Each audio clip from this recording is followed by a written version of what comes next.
The memorial is over. Now, this house officially belongs to Erica. When I was back at my family home for the first time in 9 years, I was greeted with those cold remarks by my stepmother, Beth. My mind went blank, and I couldn't think of anything.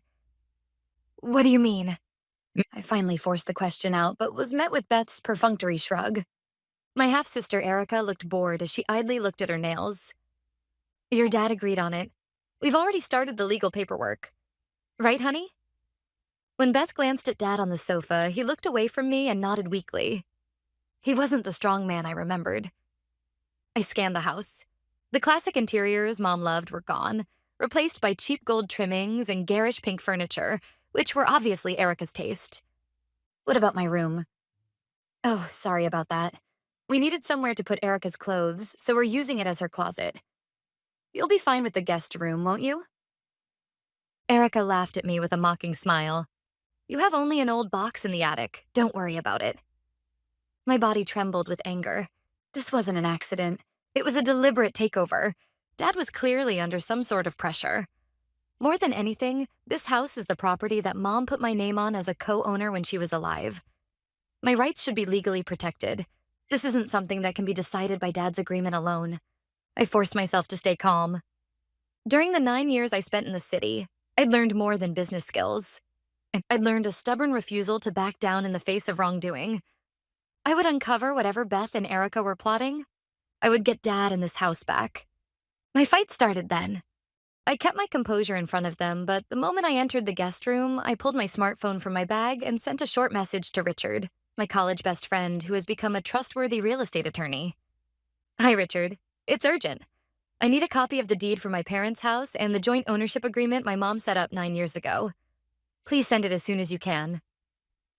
His reply came immediately. Got it, what happened? I'll tell you later, I answered and started turning things over in my head. Why was Dad so listless? He looked like he was being controlled by Beth. Was he being manipulated? Or did she have some leverage over him? Back in the living room, Erica was on a loud video call with someone who sounded like a friend. Yes, we're going to Las Vegas next month. We have to book a suite. Money, don't worry, our house is our ATM. Hearing that, my suspicions hardened into certainty. They were literally feeding off this house. When I sat on the sofa, Erica theatrically ended the call and exchanged a look with Beth. So, Denise, how long do you plan to stay? Beth studied me with probing eyes. I'm going to be here for a while, sorting through Grandma's things, and I'm a little worried about Dad. Your dad is in good hands with us, so don't worry. You have your life in the city, right? Wouldn't it be better for you to go back soon? It was a thinly veiled push to drive me out. Dad listened but said nothing, his eyes fixed on the television. The house was completely under their control, but did their control have legal backing? Once Richard's documents arrived, everything would become clear.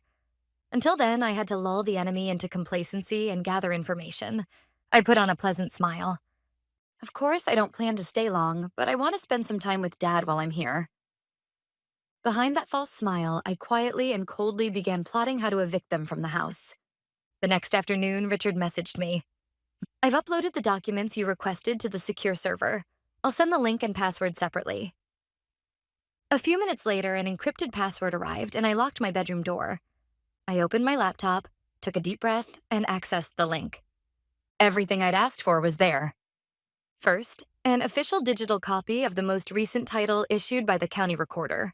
Then, a PDF of the joint ownership agreement Mom had executed and notarized while she was alive. I read the contract's clauses word for word, devouring each line. There, Mom's intention was written plainly. Upon my death, my 50% ownership in the property shall be legally transferred to my daughter, Denise Johnson. Hence, the property shall be owned jointly by my husband and daughter. This was it. This was my weapon. When I noticed the law firm's logo in the corner of the contract, I remembered. It was drawn up by Mom's trusted attorney, Richard's father. Richard had not only inherited his father's law firm, but also his promise to Mom to take care of Denise. The original document was safely stored in their firm's vault. What I had was a digital copy Richard had prepared for me. But inside the same folder, there was another file, one that Richard added after doing his own research. It was a copy of a loan agreement using this very house as collateral. 3 months ago, Beth and Erica had taken out a loan for $200,000. When I looked at the signature section, my breath was caught. There it was. Dad's signature and another one. Mine. It was a crude imitation of my handwriting, an obvious forgery. $200,000. Erica's words from earlier, the suite in Las Vegas, flashed through my mind. They hadn't just deceived Dad. They had forged my signature to deceive the bank as well. This wasn't merely fraud, it was an undeniable crime.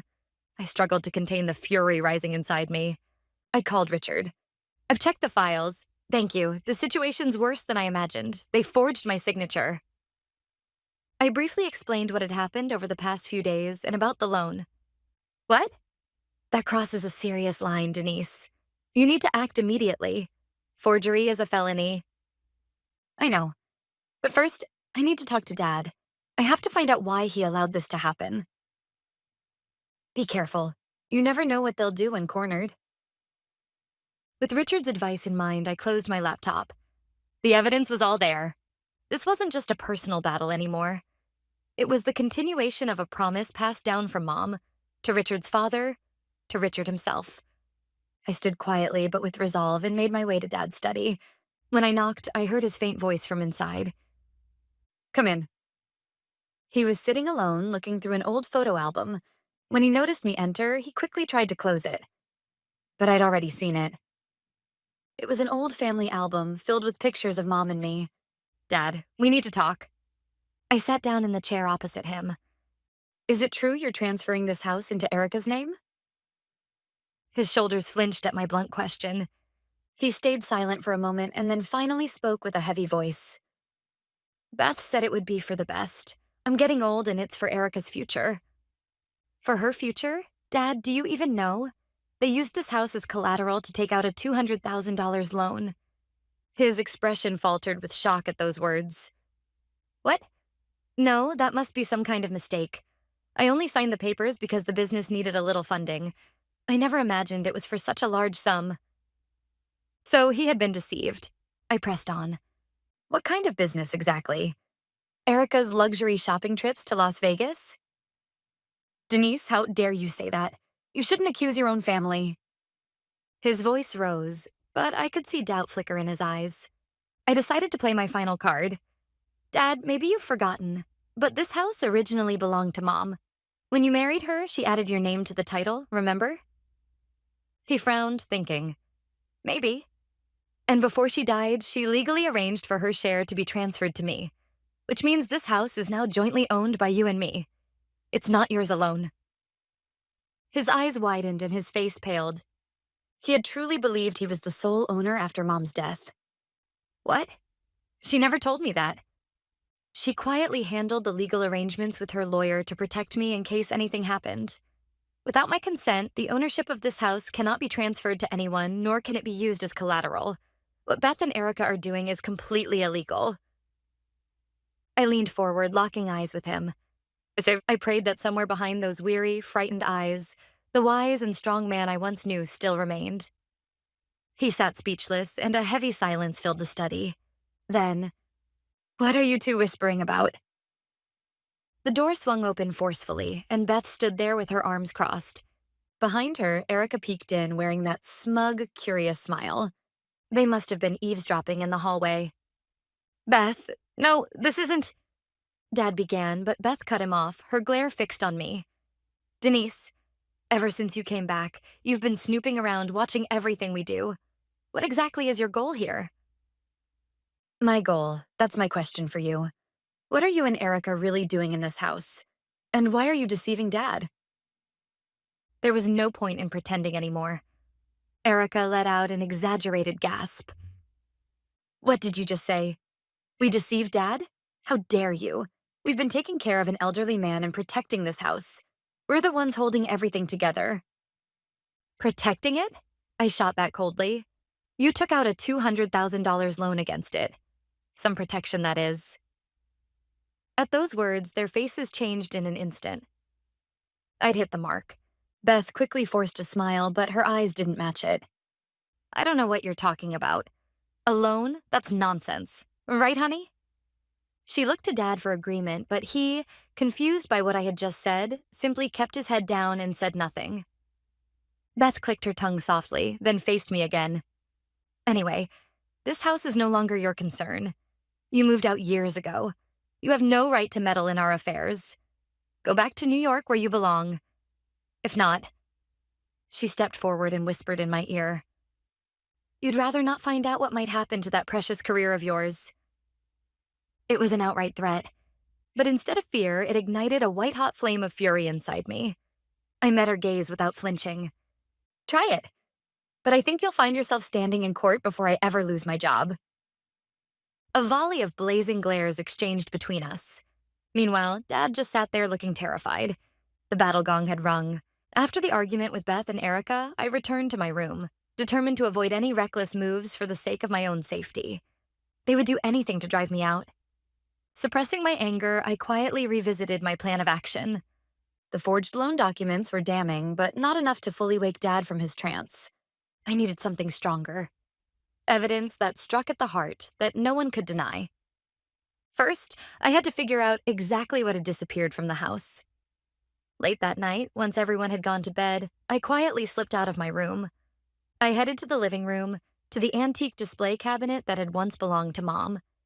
It used to hold the silver tea set my grandmother had left Mom in her will, and the European porcelain dolls Mom had bought with her own salary before she married. But when I opened the glass doors, my breath was caught. The shelves were empty. Only a single cheap plastic vase sat there. It was absurd. A chill ran through my chest. Those weren't just decorations. They should have been family treasures, filled with memories of Mom and Grandma. I then slipped into Dad's study. The portrait of my maternal grandpa that used to hang on the wall was gone. It was a painting Mom had brought from her family home. I opened the drawers. The bundle of old letters and photographs Dad used to keep, all of Mom's things, had vanished too. As I moved through the house, my suspicion turned into something darker. Dread. What had been taken wasn't only valuable possessions. It was our history. Every trace of Mom's presence being erased, deliberately, piece by piece. This wasn't merely about seizing property.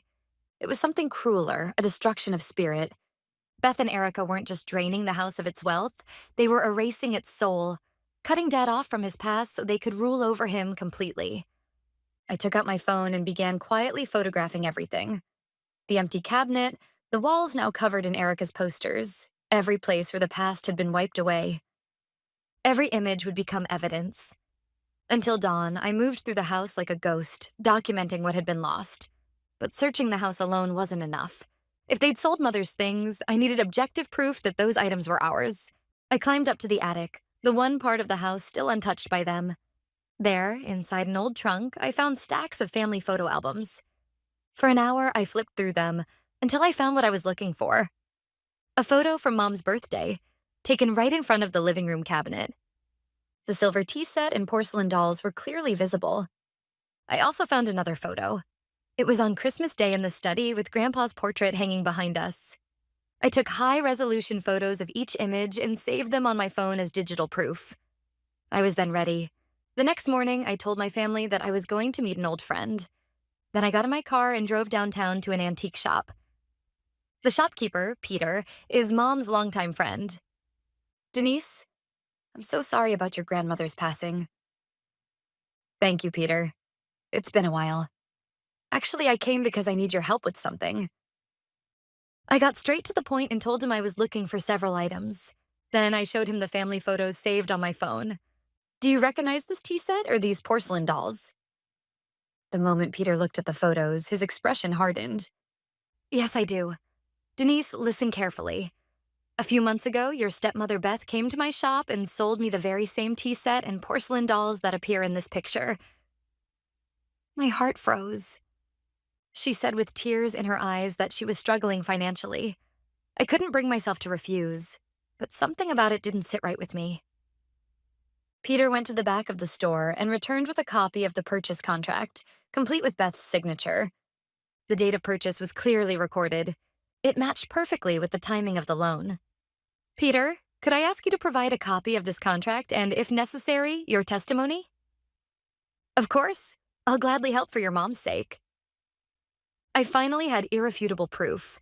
There was no way Beth could claim the items were hers. I thanked Peter and left the shop. Clenching my lips in anger, I drove toward my next destination. I still had other allies in the town. The pieces needed to expose Beth and Erica's lies were steadily coming together. After obtaining the decisive evidence from the antique shop, I immediately sent all the digital data to Richard. Family photos, Peter's signed purchase record, and the loan demand notice in Erica's name. Over the phone, Richard's voice trembled with a mix of outrage and resolve. Denise, this isn't something we can settle with a warning letter anymore. This is clear theft, fraud, and forgery. We need to file for an emergency injunction right now. An injunction? Yes, we'll present the evidence to a judge and freeze all further property transactions, the house, the furnishings, and their bank accounts. They won't be able to touch a thing. This will also put a stop to the fraudulent loan agreement that disregarded your co-ownership rights. He assured me that the contract that his father had prepared for Mom, combined with the evidence I had gathered, were powerful enough to convince a judge. Beth and Erica probably don't even realize how deep they've gone into criminal territory. When the court order arrives, they'll finally understand what they've done. Please, Richard, start the process right away. I'm already on it. I'll prepare the petition tonight and file it first thing in the morning. If everything goes smoothly, the injunction should be granted within a week. For the next week, I waited in my hotel room, barely breathing. It was a long and nerve-wracking wait, but Richard called every day, his steady voice keeping me grounded. Then finally, his message came. Denise, we did it. The order's been granted. The court clerk is on the way to your father's house right now to serve the documents to both Beth and your father personally. Stay put. Don't go near the house. Wait in your hotel. I swallowed hard. This was it. The law, an unyielding, impartial force, was moving toward that house. From my hotel window, I stared into the distance, toward my family home. After Richard's last message, the clerk's on the way, I waited in tense silence. Outside, the evening was settling in. It had probably been 30 minutes since the clerk arrived. What was happening inside the house? Then my phone lit up. Richard was calling. Denise, it's done. His voice burst with triumph. The clerk just reported back. The injunction was officially served to Beth and to your father himself. It's now legally binding. I see. And how did they react? The report was brief, but it says plenty. Apparently, Beth asked several questions right there, specifically about the co-ownership clause and the extent of the asset freeze. She was very persistent. I could hear the faintest grin in Richard's voice. I can picture it. Her panicking, scrambling for loopholes. And Erica? She apparently asked the clerk if this meant she couldn't make personal purchases anymore. Says a lot about her priorities. At his words, I couldn't help but let out a dry laugh. What about my dad? The report only said this. No notable reaction. I imagine he was too shocked to speak. He's probably just realized what he's been complicit in. Richard took a quiet breath, his tone softening. Denise, round one is completely ours. They can't move another inch. The real battle starts now, but tonight, you've earned the right to breathe a little easier. Thank you, Richard. Really. Tears welled up as I whispered my gratitude. After hanging up, I gazed out at the city lights beyond the window. The balance of power had shifted. Completely. Next, it would be my turn to step into that house and reclaim everything they'd stolen. The next morning, I rode with Richard to my family home. After that long, sleepless night alone in the hotel, having him beside me was the greatest comfort I could have asked for. Richard took my hand firmly. You're not alone. I'm here, he said with quiet strength. When we arrived at the house, it was unnaturally silent. When I rang the doorbell, Dad opened the door, looking haggard. He averted his eyes awkwardly at the sight of Richard. In the living room, Beth and Erica sat on the sofa like ghosts. Their once hostile energy had vanished, replaced by blank, lifeless stares into the void. On the table lay the court injunction, still unfolded. Well then, I'm here today on behalf of my client, Denise Johnson, to discuss what comes next. He opened his briefcase and spread a stack of documents across the table. Among them were Mom's co-ownership agreement, the fraudulent loan contract, the antique shop's sales records from Peter's store, and the demand letters for Erica's gambling debts. First of all, based on this co-ownership agreement, the mortgage arranged without Denise's consent is null and void. And Beth, regarding this loan document you submitted to the bank, he pointed to the signature line. This signature of Denise's, you forged it, didn't you? A handwriting analysis will confirm it instantly. This is document forgery, a serious felony. At his icy words, the color drained from Beth's face. Next, about these items. You sold them to an antique shop, but they were the personal belongings of Denise's late mother, Wynne. Denise inherited them rightfully. Selling them without consent constitutes a violation of inheritance rights, and an unlawful act. He placed the family photo showing the silver tea set and the sales contract from Peter's store side by side, thrusting them toward Beth. She gasped and bit her lip, unable to speak. And you, Erica, you have significant gambling debts, don't you? Did you deceive your father and use the household funds to pay them off? That's fraud of the worst kind. Erica turned pale as paper, trembling uncontrollably. With every piece of evidence laid bare before them, their web of lies had completely unraveled. The net was closed, and only the final blow remained. All the evidence lay spread across the table, and the living room was enveloped in a heavy silence. Dad's hands shook as he flipped through the documents one by one, the mortgage, the debt notices, until his fingers froze. An old family photo of Mom smiling and the sales contract bearing Beth's signature. He compared them over and over. This is Wynne's silver tea set. She cherished it. It's been in her family since her mother's time. His voice was thin, filled with disbelief. He slowly lifted his head and looked at Beth, then at Erica. His eyes no longer held confusion or fatigue. In their depths burned quiet fury, grief mixed with betrayal. You sold this? You lied to me by saying we were struggling and sold Wynne's memories for cash? His voice rose, trembling with rage. I didn't know. I didn't realize how important it was. Beth tried to excuse herself in a high-pitched voice, but it was already too late. You didn't know? You've seen me alone night after night looking at Wynne's album, weeping. You knew how much I loved her, how much I treasured her memory. Don't you dare say you didn't know. He slammed the table and stood up. Erica shrank back, terrified. Dad, please calm down. Silence. Your gambling debts destroyed our home. The house Wynne left us, the life she built. It's all in ruins because of you two. You deceived me, and you tried to erase Wynne from this house, from my heart. Tears streamed down his face, tears of regret and of love too long buried. Then he turned to me with a breaking voice. Denise, I'm sorry. I'm so sorry. I failed you as a father. He collapsed to his knees. Without a word, I walked over and placed my hand gently on his shoulder. Beth and Erica stood motionless, pale as ghosts. Their complete defeat was undeniable. And at that moment, our family finally took its first step toward true restoration. Months later, we stood in the courtroom of the county courthouse. Backed by Richard's meticulous documentation, the trial had gone entirely in our favor. Beth and Erica's defense, that father had consented and we didn't know about the co-ownership, crumbled under Peter's testimony and the records of Erica's gambling debts.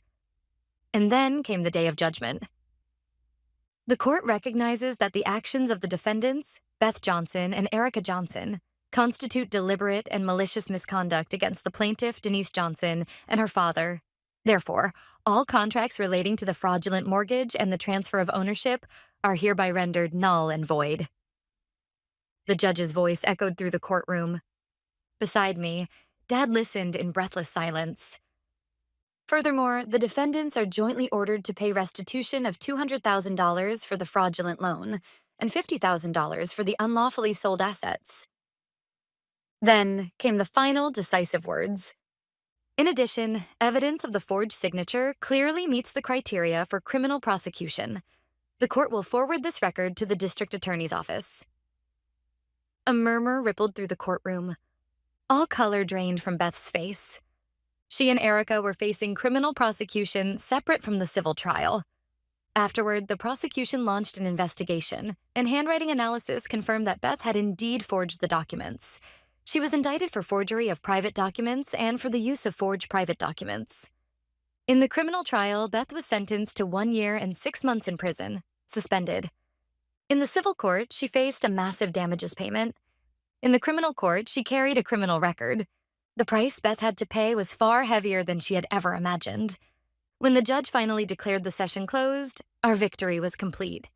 The ownership of the house was fully and legally restored to its rightful state. Beth and Erica, pale and exhausted, fled the courthouse, surrounded by reporters shouting questions. Outside the courthouse, Dad turned to me and said, "Denise, thank you so much.